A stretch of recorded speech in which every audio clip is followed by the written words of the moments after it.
For over half a century, one name is echoed through the dark corridors of true crime history, a phantom who terrorized Northern California and taunted the world with his cryptic messages. The Zodiac Killer.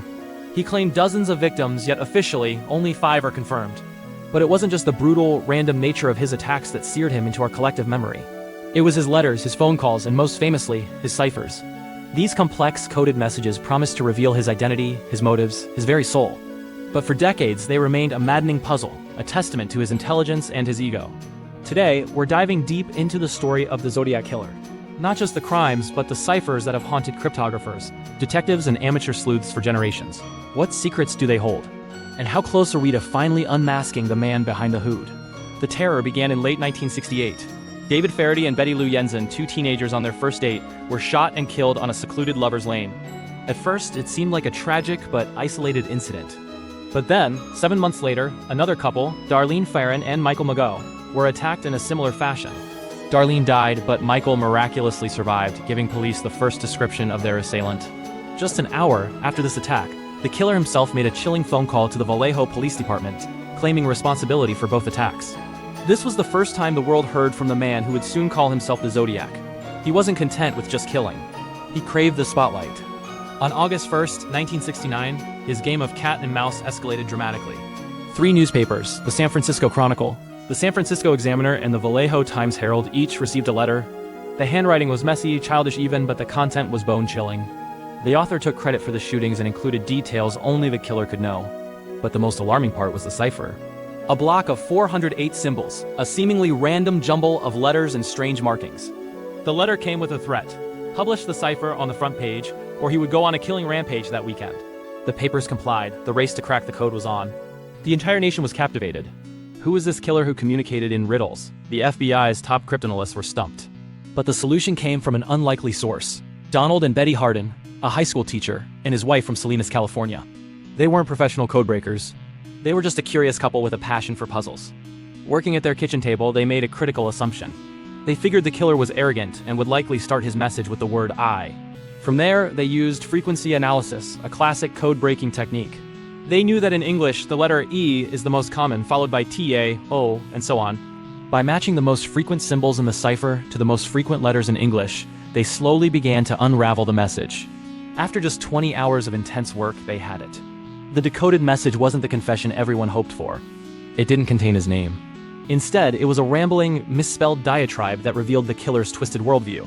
He wrote, "I like killing people because it is so much fun. It is more fun than killing a wild game in the forest because man is the most dangerous. Animal of all, to kill something gives me the most thrilling experience. It is even better than getting your rocks off with a girl." He went on to talk about collecting slaves for the afterlife. The message gave a terrifying glimpse into his psyche, but it brought investigators no closer to his identity. And just as the public was processing this, the Zodiac Killer sent another letter. This time, he gave himself his infamous name. It started with the chilling line, "This is the Zodiac speaking." With his new moniker, the Zodiac's reign of terror continued. In late September 1969, he attacked another young couple, Brian Hartnell and Cecilia Shepard, at Lake Berryessa. This time he appeared in a bizarre, full-body costume, complete with a hooded mask adorned with his cross-circle symbol. He tied them up before stabbing them repeatedly. He then calmly walked to their car and drew his symbol on the door, along with the dates of his previous attacks. Cecilia Shepard died from her injuries, but once again, Brian Hartnell survived, providing even more details about the mysterious killer. Just 2 weeks later, the Zodiac committed what is believed to be his final confirmed murder. He shot and killed a San Francisco taxi driver named Paul Stein. This murder was different. It was in the middle of a busy city neighborhood. The killer even interacted with police. When officers arrived on the scene, they saw a man walking away, but the dispatcher had mistakenly described the suspect as a black male, so they let the white man, the Zodiac, go. It was a colossal blunder. To prove he was there, the Zodiac later mailed a piece of Paul Stein's bloody shirt to the San Francisco Chronicle. Along with it came another threat, this time against school children. And another cipher.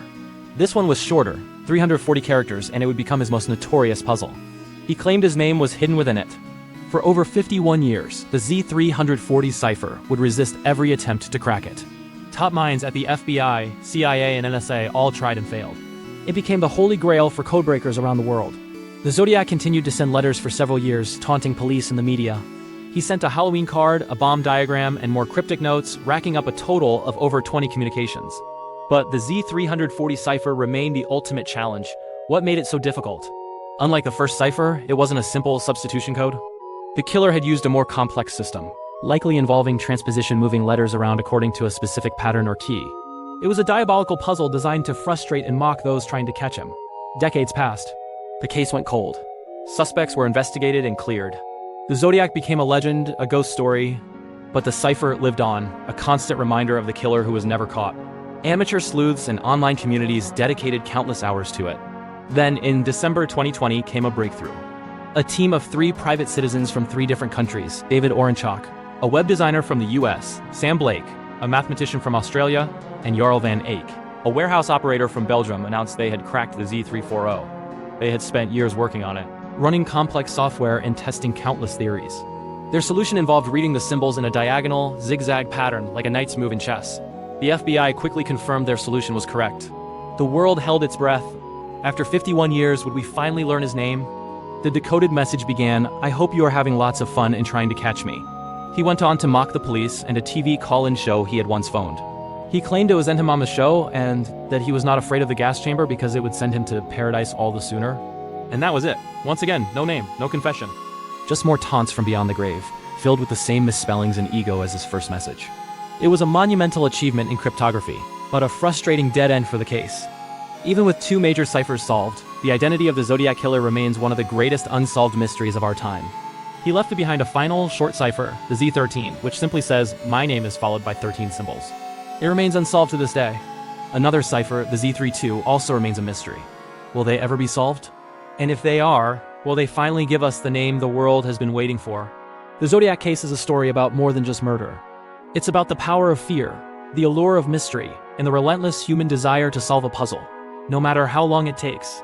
The man himself may be long gone, but his ciphers ensure that the ghost of the Zodiac will continue to haunt us, a silent, symbolic challenge waiting in the dark. Thanks for watching.